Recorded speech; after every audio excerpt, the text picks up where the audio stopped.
Asapao de Pollo. Look at that. Doesn't that look delicious? Again, I said it's kind of like a risotto consistency.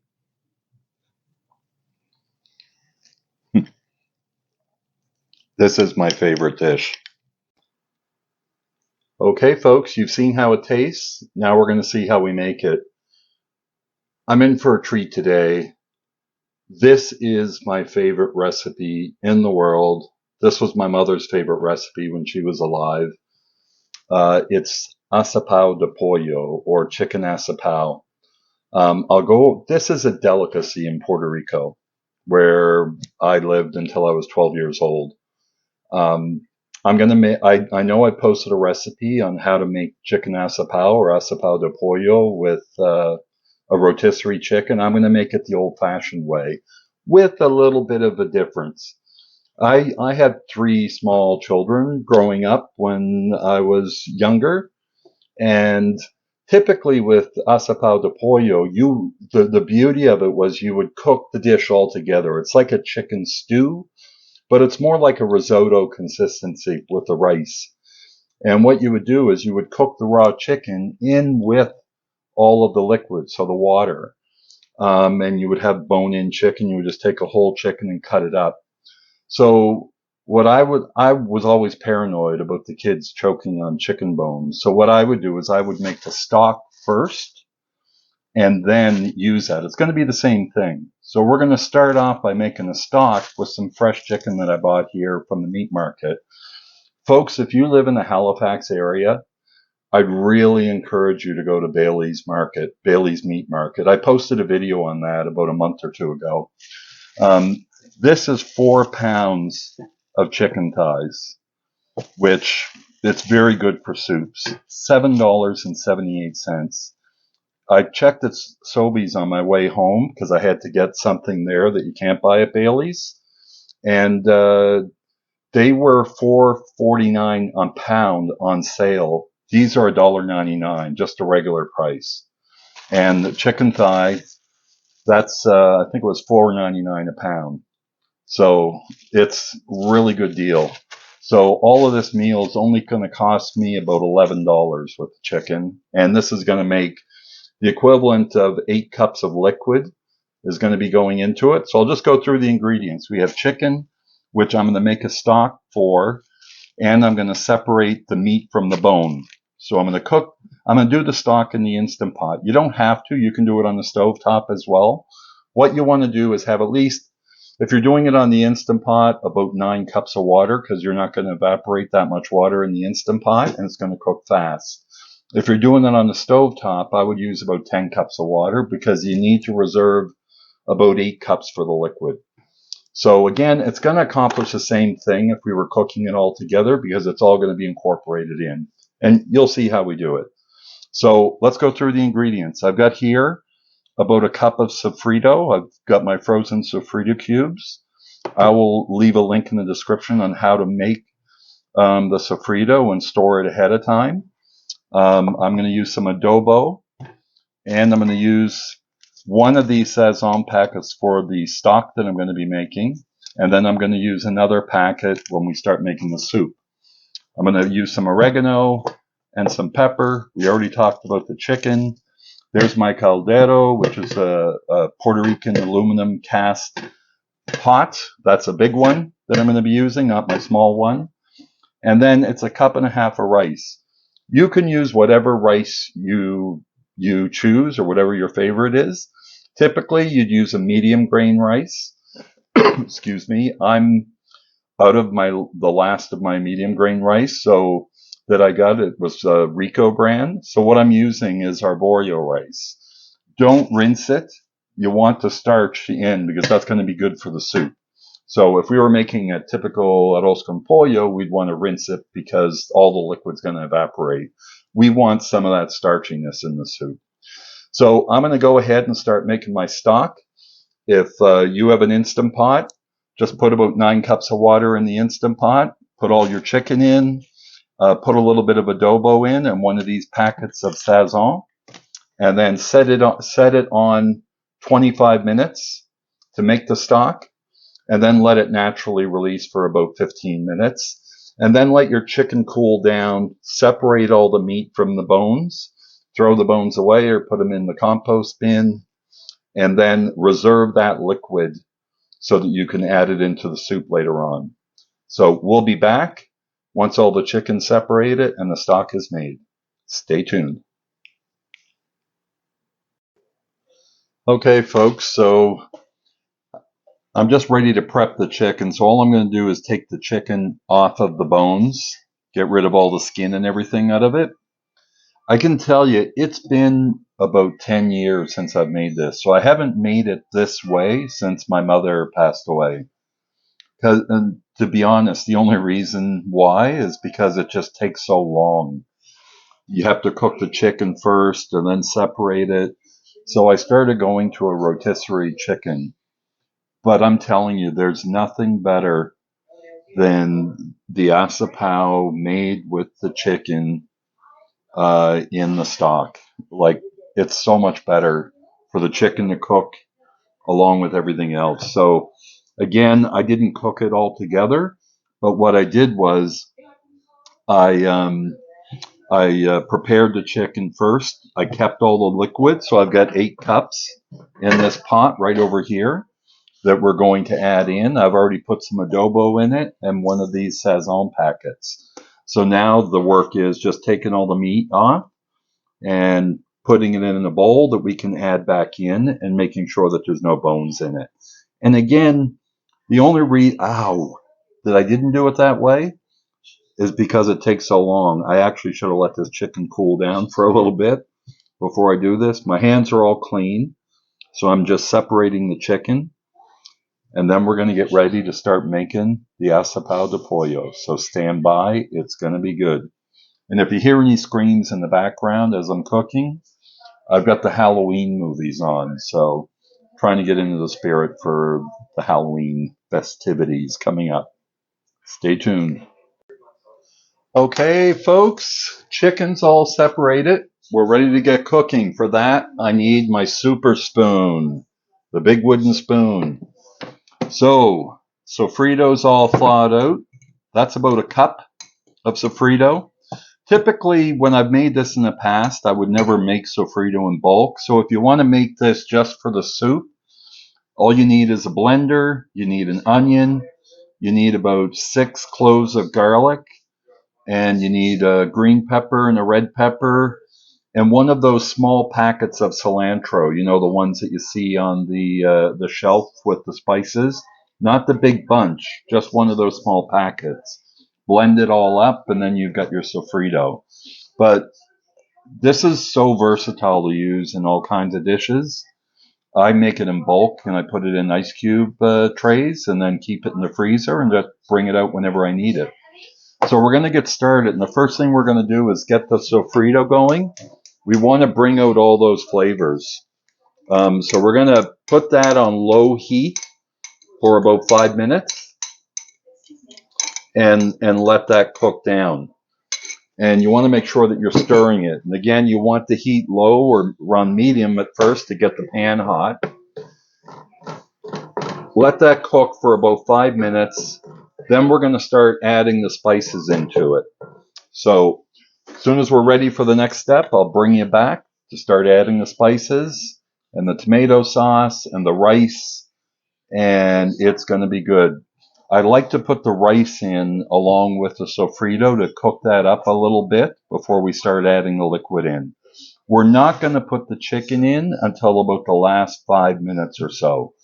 This has already been cooked with the flavors that we want, the adobo and the Sazon packets. So it's already flavored and seasoned, and it's already cooked. So we don't want that meat to get all dried out. It's already nice and juicy, just ready to add in. So let's cook up that sofrito, and then we'll get going with the rest. Okay, folks, it's been a few minutes. You should smell the kitchen now. My kitchen smells like Puerto Rico. I'm glad I'm making it this way. We've got about another minute or so. My family is having a get-together tomorrow on my daughter's farm down in Pictou County.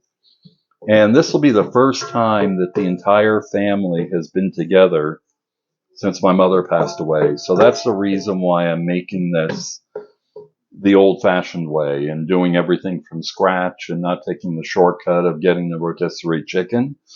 Because this was a family favorite. I would make that whenever we'd have family get-togethers. And at my mother's house, which is where I live now.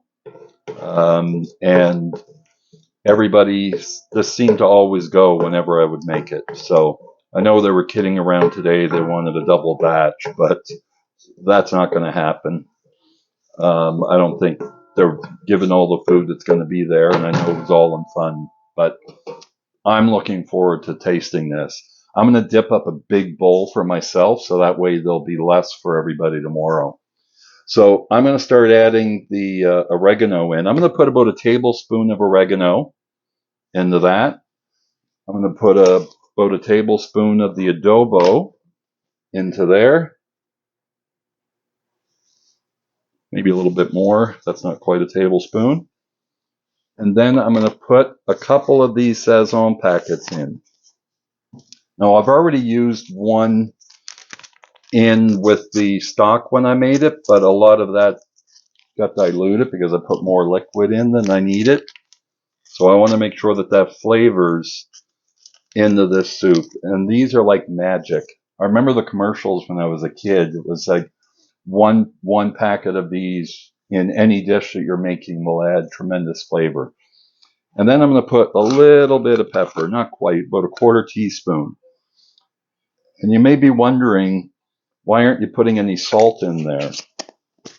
Everything that I'm using already has salt in it. There's salt in the adobo. There's salt in this.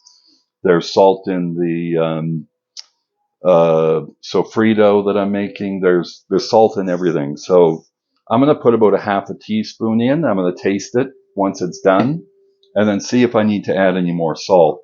So I'm just going to give that a little stir and incorporate those spices. And then I'm going to dump the tomato sauce in. That's a half a cup of tomato sauce. Put that in there. Get that heated up.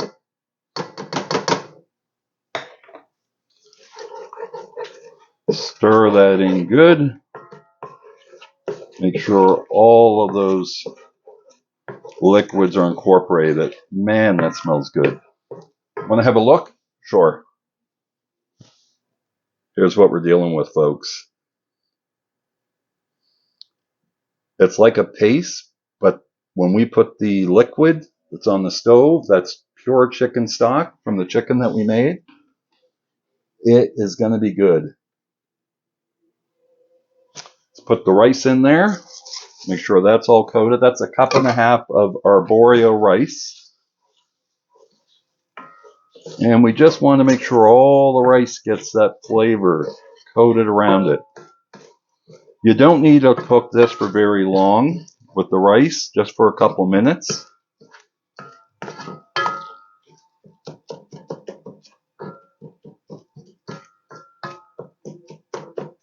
And let's show you what it looks like. And I've got that on low-medium heat. We're just going to heat that up a little bit, and then we'll start adding the stock. And then we're going to seal it up and let it cook for about 20 minutes. Even though we're only putting a cup and a half of rice in it versus 8 cups of liquid, this rice is going to absorb a lot of the liquid. So, and it's going to thicken up. Like I said, it's going to be kind of like a risotto consistency, but a little bit more liquidy than risotto.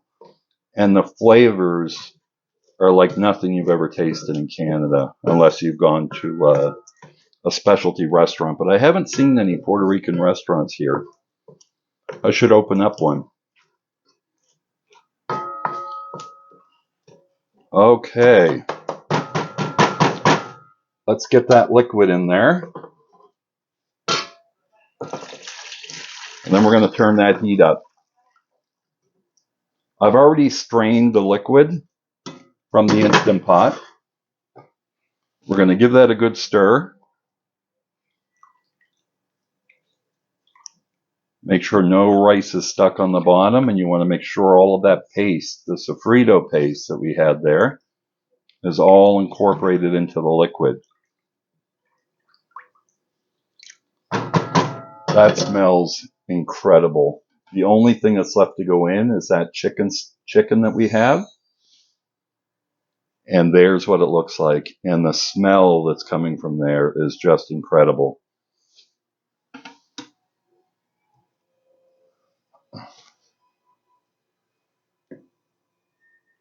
So what we're going to do is get this so that it starts to come to a boil. Then we're going to turn it down to simmer for 20 minutes. Then I'm going to add the chicken back in, and then we're going to let it cook for another 10 minutes, and then we'll call it a day and do a taste test once all of this stuff cools off. So I'll bring you back when we're about ready to put the lid on it. Stay tuned. Okay, folks, it's just about coming to the way that we want it.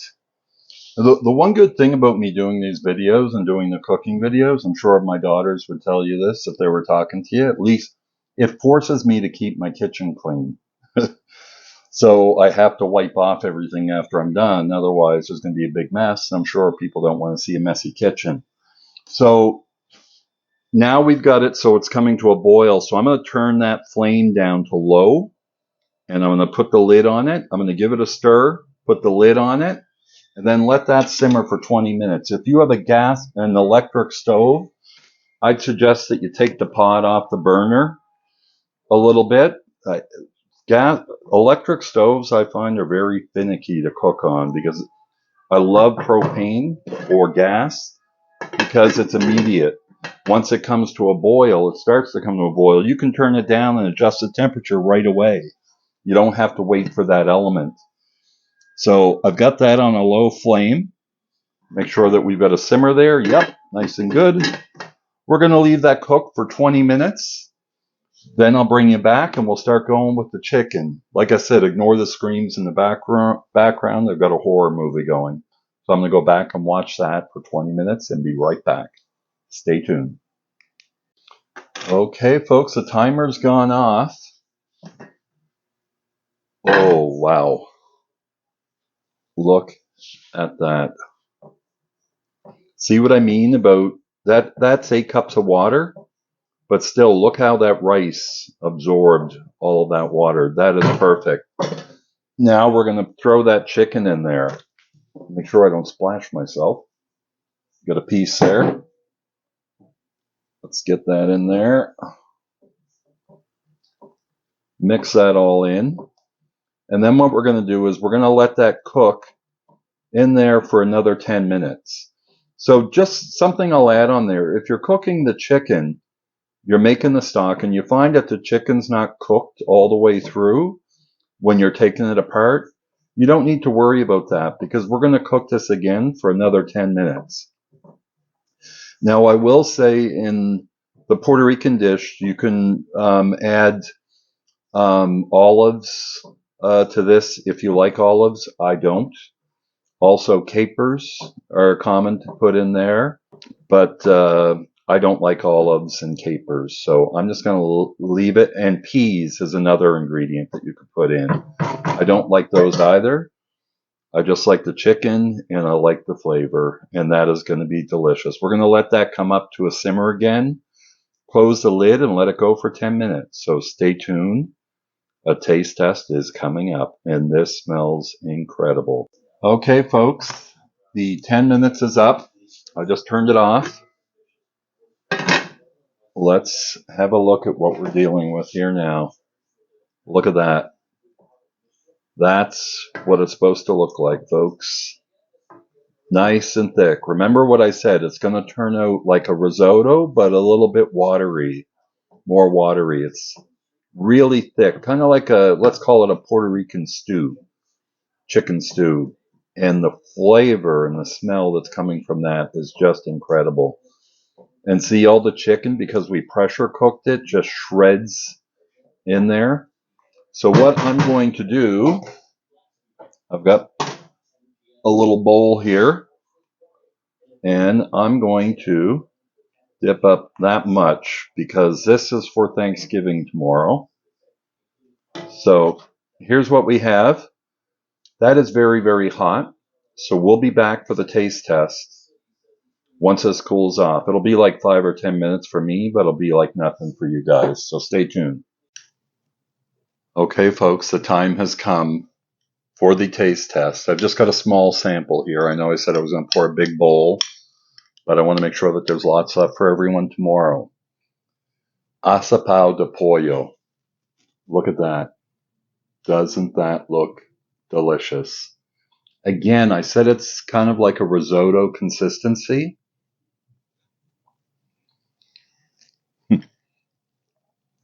This is my favorite dish.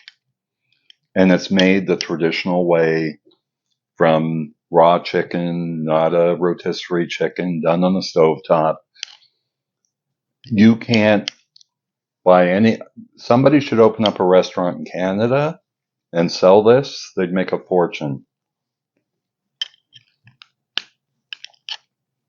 This is so good. I want to eat some tonight, but I'm going to have to hold back.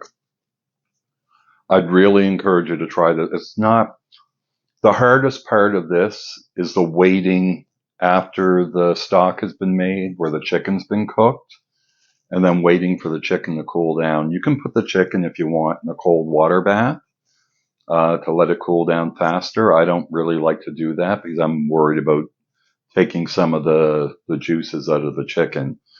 So I typically will just put them in a bowl, then put them in the fridge for about an hour or so, and then take them out. Tonight I did it a little bit sooner than I should have. That's why I was burning my hands as I was taking the meat apart.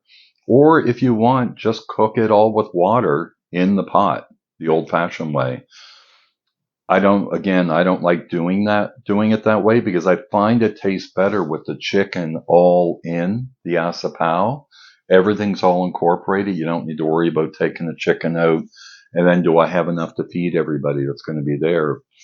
This way, the chicken's all incorporated. You're not compromising the flavor because you're making the stock with the seasonings that you're going to be using to make the soup. The flavor is just incredible. We can get all the ingredients here in Canada. You may have to look for them.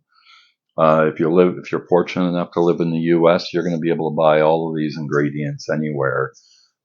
Usually in the grocery stores they sell them. At least they do in Florida. So try this out. If you like this video, please hit that like button. I'd encourage you to check out my channel. I have everything categorized on playlists. This is something that you like to continue to watch, see more recipes, more fun things. Hit that subscribe button too. Thanks for watching. Jamie, signing off.